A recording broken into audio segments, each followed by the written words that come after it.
আসসালামু আলাইকুম বন্ধুরা, আজকে আপনাদের জন্য নিয়ে আসলাম ঘরে থাকা মুড়ি দিয়ে মিষ্টির রেসিপি। শুরুতে একটি বাটিতে আগে থেকে ব্লেন্ড করে রাখা মুড়িগুলো নিয়ে নিব। এরপর চুলার মধ্যে একটি ফ্রাই প্যান বসিয়ে এর মধ্যে আগে থেকে জাল করে রাখা দুধ দিয়ে দিব। এরপর এখন দিয়ে দিব 2 টেবিল চামচ চিনি। এখন কিছুক্ষণ জাল করে নিয়ে এরপর আগে থেকে ব্লেন্ড করে রাখা মুড়িটা দিয়ে দিব। এরপর ভালোভাবে নেড়ে চেড়ে সফট একটা ডো বানিয়ে নিব। এই তো ডোটা বানানো হয়ে গেছে। এখন এই ডোটাকে প্লেটের মধ্যে তুলে এক সাইডে রেখে মিষ্টি শিরা বানাতে চলে যাব।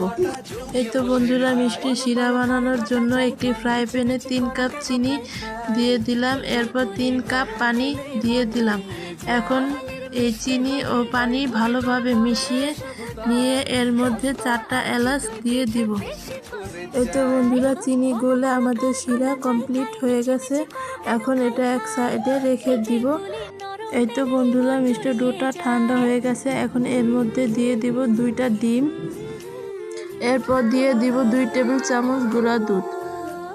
এখন সবগুলো উপকরণ একসাথে ভালোভাবে মেখে সব একটা ডো বানিয়ে নিব। এই তো ডোটা মাখা হয়ে গেছে। এখন 1 চামচ ঘি দিয়ে আবার একটু ভালোভাবে মেখে নেব।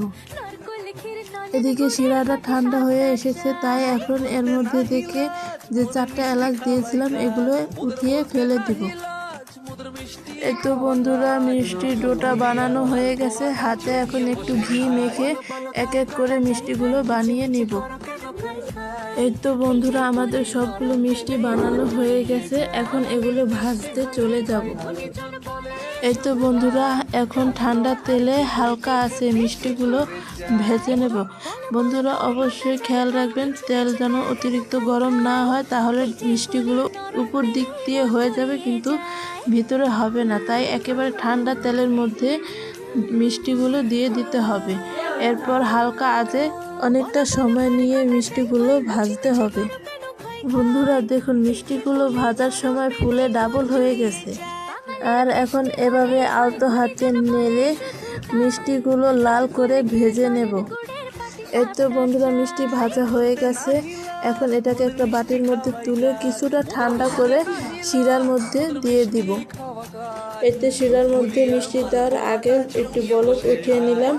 এখন মিষ্টিগুলো দিয়ে আলতো হাতে নেড়ে চেড়ে ঢাকনা দিয়ে ঢেকে 2 মিনিট জাল করে নিব।